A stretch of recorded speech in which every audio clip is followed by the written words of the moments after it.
Good morning, everybody. Actually, afternoon, everybody. And you can see I have been working hard on this piece. Let me take a break here. You can see where I got more of the hat done. I've pulled this up more here and here. I also did more spotting. Here's the thing. I'm doing really what I'm doing right now is I'm just spotting different tones. Like this will be a darker tone, but for right now, I just want it to be a certain tone. That way I can play with it. You don't want to go straight here right off the bat. Okay, but you can see where I'm getting tone just put in. And because I'm getting the tone put in, it has a much more fleshed out look on it right now. So that's the reason why it takes such a long time when you're doing portrait, especially a portrait this size, is because you're working with, you have to go over each coat multiple times, many times like oil painting. Oil painting essentially is a paint by number, the way you use it. Never had a lot of success with oil painting. I think if I was to go back oil painting now and try to relearn it based on how I'm doing my drawings now, might have a little bit more success, but overall I don't think I'd have complete success. Mainly because I'm not a huge color person. Even when I really try, I never get the results that I want. So, and I tell that to all my clients when they ask me if they want to do if I do in color, and I go, no. I said I don't really do color, and I said more importantly, I said you don't want me to do color because I'm working with dots. They're this so fine. One of them ends up happening when you add color, especially when you start blending color. You have it conflicts. The black and white, the dots compete against the color. And I personally just don't care for flat colors over top of the dots. Um, I'm sure if I were to give this piece to like Matt Yackey, I'm sure Matt would be able to like knock it out and look spectacular in color, but I'm just not a color guy. So, and part of that also comes from when I was a first year student at the Kubert School. It was actually a fellow student that said this to me, and it really stuck. Is that when you are working in doing a sequential page or just doing art in general, okay, when your artwork should stand on its own in black and white without color. And he's absolutely right. And I know it's easy to say how like with computer coloring, it's changed the ball game. And yeah, if you have a computer colorist that enhances the pencils, yes. The problem I see too many times though is we have too many colorists that don't know their lane, and they overpower or flat out erase the inked line to put in the color. And I have a big problem with that, and I've called it out many times. I'm sure one of the books I will be when I do my signed books, the 365 days signed books. There's one book that's an example of them. I'm going to probably have in the have it so I can talk about that. So, but this week, before I go any further, a shout out to Marcus. Marcus continues to he'll like my videos, he will share them, and he comments on them, and he subscribes. So if you would please, when you're done with this video or even during this video, hit that like button. Feel free to subscribe and leave a comment. It always helps out. More importantly, it does help out with it being suggested as a video for others to watch. So the more engagement I have with comments, uh, the more it helps me out. So thank you very much. So thank you very much, Marcus, and anybody else who moving forward, especially with me doing. I think my Saturday videos will always be a review of the books that I post on Twitter that were signed. That will always be. I think I'm gonna make that a regular thing where Saturday is always gonna be talking about it. So That way, we'll hopefully you guys will after during the week of liking the tweets, you will engage me on the video. So um, this week, don't be surprised if this week on Twitter or even on Facebook, you see me posting. One of these days, Miss Stippling and I are probably going to go over to the Pennsylvania Farm Show building. This week is Farm Show week, and it's free to get in. It's the state basically celebrating itself. What is Pennsylvania has a agrarian constitution, so it's a state constitution designed and curtailed towards agriculture. That's one of the things that holds this. And remember, this is not a state. Pennsylvania is not a state. Pennsylvania is a commonwealth. So the Commonwealth's constitution has always been curtailed to agrarian needs and production. So that's really the only way we will be able to change that would be them to amend the Constitution and to rewrite it, which honestly, while in many ways it holds Pennsylvania back, and I've always said how like when you look at other states, Pennsylvania is always like dead last.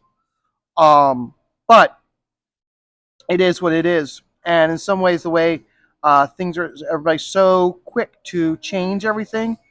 In some ways, I kind of like the fact that we have a agrarian constitution that holds the state back with trying to do things.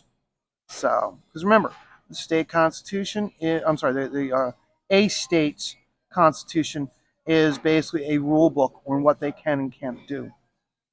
So, but yeah, so it's a free thing, and you go in there, and they've got all sorts of livestock, they've got all sorts of baked goods and whatnot. It's basically a celebration of Pennsylvania, and so they got the 4-H, and they'll have various events. So I think Miss Stipling's going to be taking a look, and we're going to plan a day just to go over there. So don't be surprised if you see me doing some posts and some tweets about it. So, but and of course, it's always been kind of like a joke or a chuckle joke that every single year we have snow the week of the farm show. And while there was a couple years that didn't happen, and there's a couple years we just had a few flurries. This year, holding up that tradition, we're going to get snow tonight, and we've got a snow winter advisory in central Pennsylvania through Tuesday. So, but and as you can see right now, what I'm doing is I'm working on the hat, working on the ribbing of the hat. So I want to get this bottom part done so that way the blending here matches into the hat. So that's the reason why I'm hitting that while I'm talking to you guys.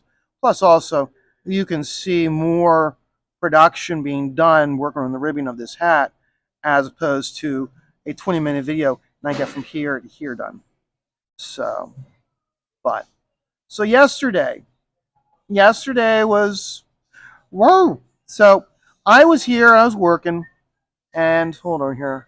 Okay, I need to not go heavy. I can have it heavy down here. See what it is? This is all a dark tone, but I don't want to have it be black. So what I need to do is I need to go in, and then when I get up to here, okay, what I'll do is see how this one is here. I'm going to be slightly darker than that, but I'm not going to be as dark as that. So I need to go in, and I need to be putting in a nice series of dots. And with this one here, with this here, it might be a slight undercoating. It might be the actual ending of how I do it. It all depends. So, but we can see how we're working on the blending of getting it all put in there. That's where you're broadening the seams on the Carhartt hat.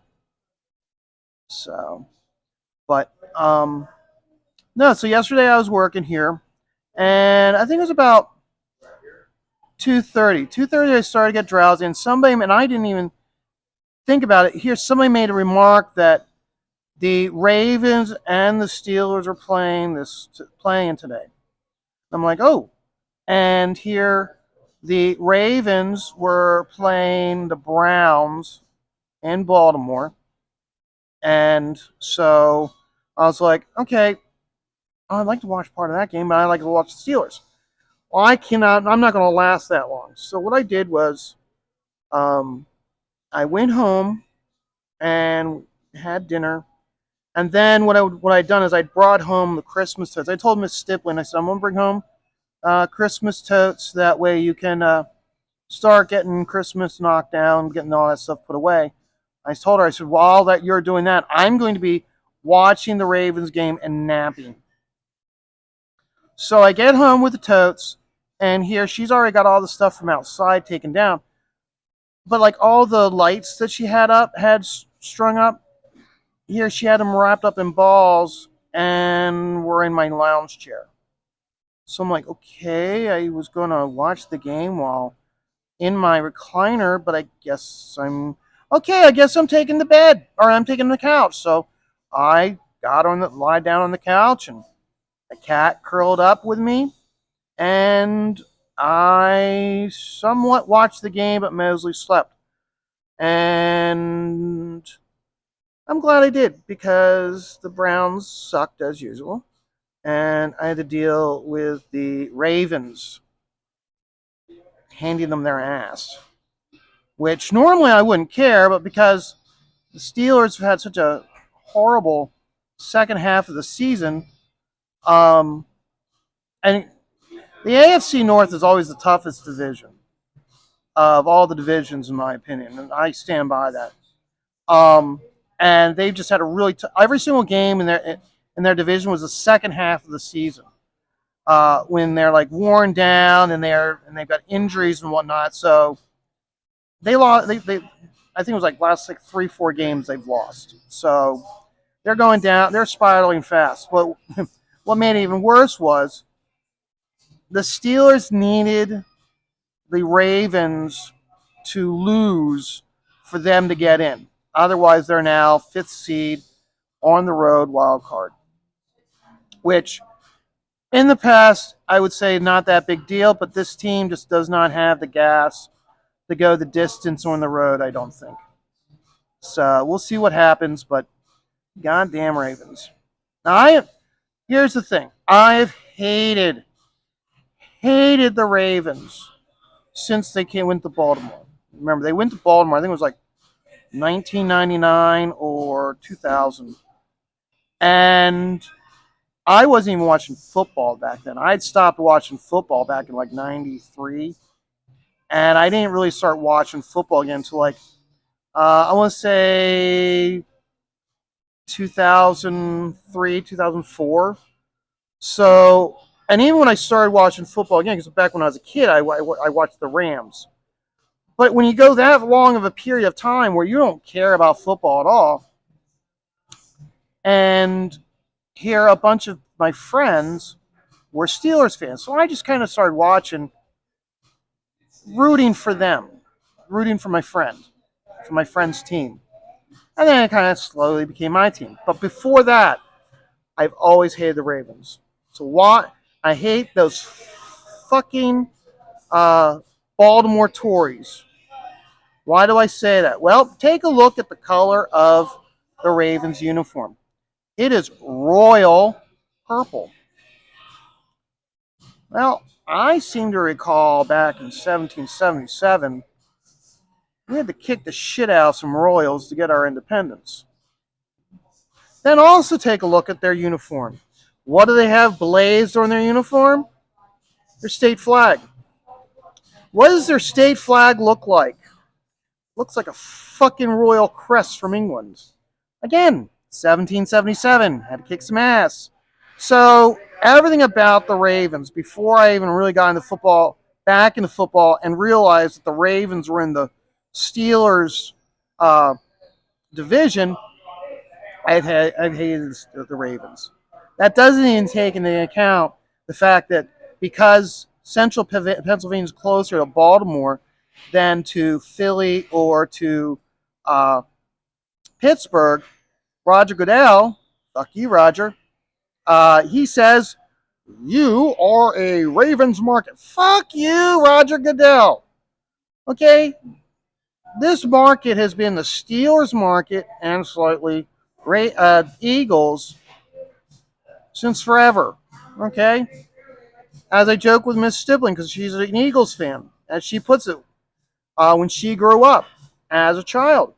Um, Either if you grew up on one side of town, you were an Eagles fan. If you grew up on the other side of town, you were a Steelers. I'm sorry. If you were on one side of town, you're a Steelers fan. On the other side of town, you're an Eagles fan. She grew up in the side of town that was Eagles.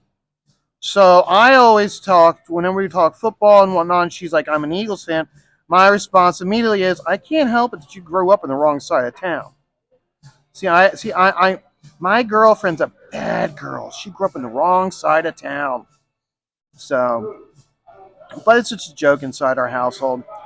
But overall, like I said, I've never liked the Ravens. So I napped through that game, then came back here for the third shift. I joke when I see the first shift for me is like 11 to 4.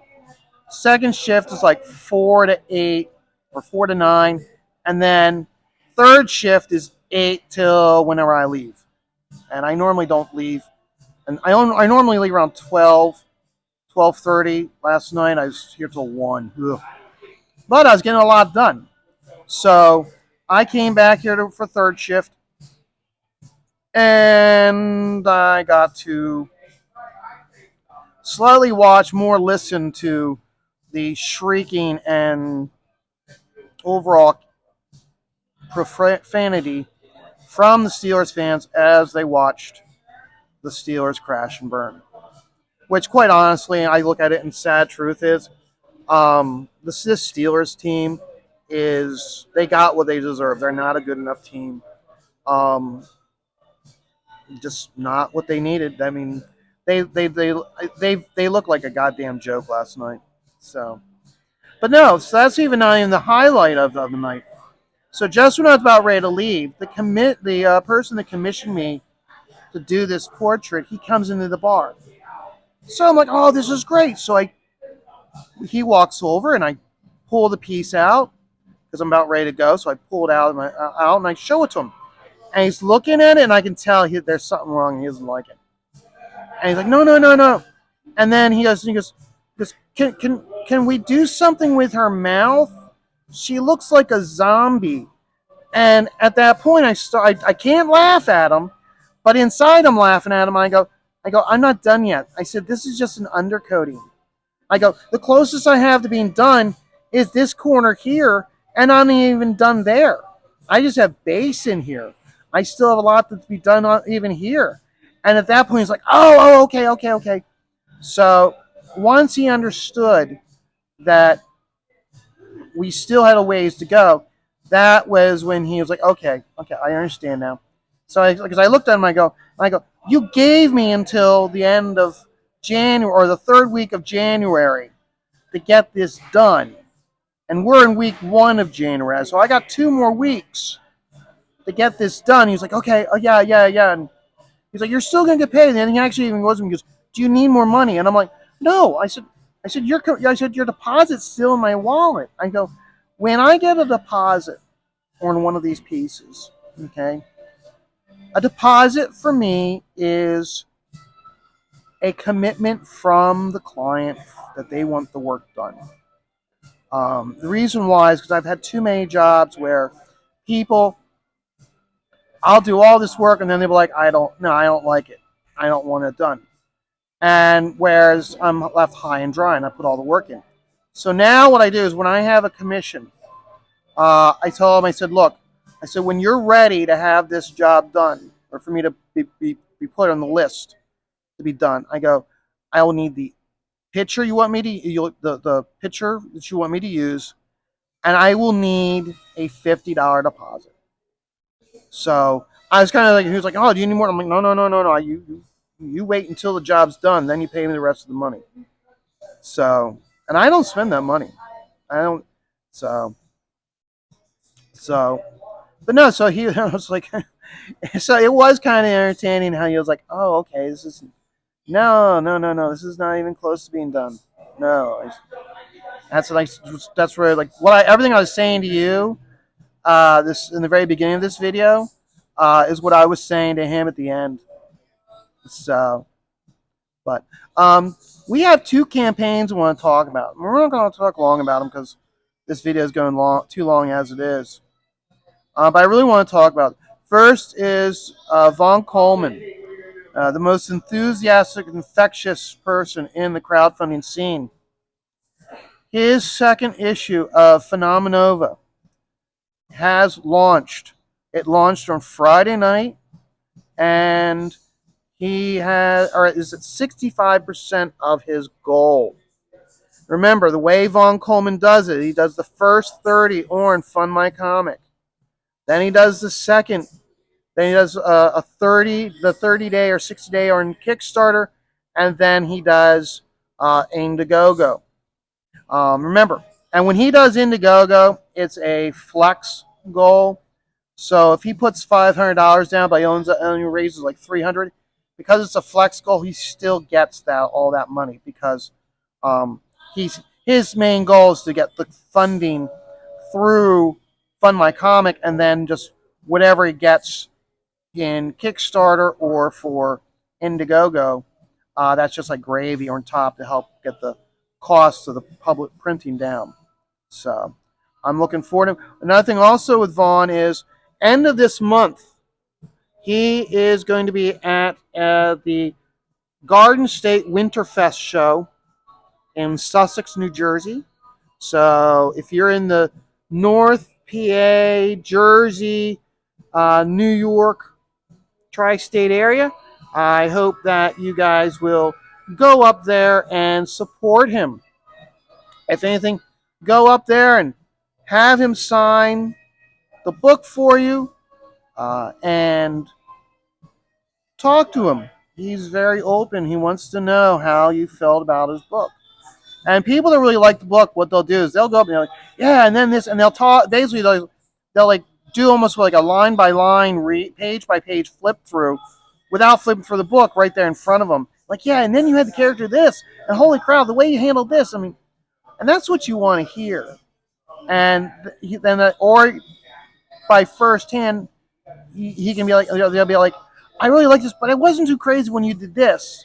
And it might help him if he gets enough people saying that he didn't care, like people didn't care for what happened on page 80,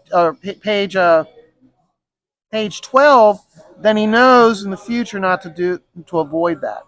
So that way he doesn't have those hiccups or anything. So, okay, we're still in panel. And then the other one is Cody Dennison, Camelot. He's got his Ride and Die. It's at 51,000 this year right now. I think I would hope that we can get higher than that. My thing to Cody is, and I'm going, Cody, your book is linked in the description of this video. Same thing with you, Vaughn.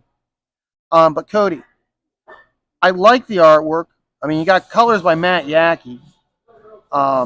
And I'm like the teaser pages you have or in the campaign are perfect. My only thing is though is, dude, are you going to have Cecil in the strip club? Just somewhere in the background. You gotta get Cecil into the strip club somewhere. Okay. Same thing is Jeff. Okay. Legal Vices, who passed away recently. You gotta get Jeff into that strip club, dude. I think the funny thing is that would be the coolest thing is that, or in one of the pages, maybe it's just okay. So you have here's the panel, and the conversation is what's going on is in the booth. Okay, so you've got Jeff here, smiling, holding up some money, and here we see an outstretched leg, and here is the nice sweet ass butt cheeks, and the other leg's going here. And we basically have that as a framing device for the guys in the booth. A nice big shot that would be really cool. Plus, also, if you can get that put in, even if you have to have like the artist to like redo a page, and you put that in your campaign page and use that for promoting your book, you might get a whole bunch of people in the LawTube community to back the book. So I don't know, but food for thought for me. I thought of it and I was like, because I like the book, I like the artwork. It does use a lot of 3D assets, yeah, but who cares? I I'm a big fan of George Perez, and if people are using 3D assets to give me a George Perez esque feel to it, by all means, man, use those 3D assets. So, and F anybody who has a problem with that. So, okay, we're going on about a half an hour, much longer, about 15 minutes longer than I wanted to. But I really wanted to squeeze in, talking about Von Coleman's campaign and uh, Camelot's campaign because I'm like I said, I gotten back into NASCAR, specifically the ARCA series, because of Cody. So, and he's already got Tim Pool and the Timcast car locked in for Daytona. So ride hard, man. Right, you're doing a great job. I mean, like you said, teams take notice about how well you're doing with a lesser equipment. So I want only the best for you, man. That's the reason why I want this campaign to be uh, higher than it is now. And that's why I'm trying to think of ways to uh, get more backers. More important, get backers you normally wouldn't get. And that's one of the things I can think is if you had somehow have, even if I would even go as far as uh, have that, like have that Jeff there, but then hint and tease that this Jeff character, okay, or a character based off of Jeff, will have a prominent role in issue number 2. That might get a lot of people, because remember, take a look. I mean, when they did the Ultimates comic book, uh, Brian Hitch, he patterned uh, Nick Fury after Samuel Jackson, and it got Samuel Jackson the role in the movies. So hey, if you pattern a character off of Jeff and make it known that he'll be a prominent character in the second book, you might get a lot of people supporting you that normally wouldn't back a comic book. So, but yeah, I'd definitely say somehow squeeze Cecil into the background, being the perverted person he is. Have him like a, I don't know, have him have him licking a girl's starfish. I mean, that's completely Cecil. So, guys, you all have a great day. I'm going to have a great day. And remember, life is stressful. Just as stressful as it was last night watching the Steelers suck a big egg. So, but when it is stressful, just take it all one dot at a time.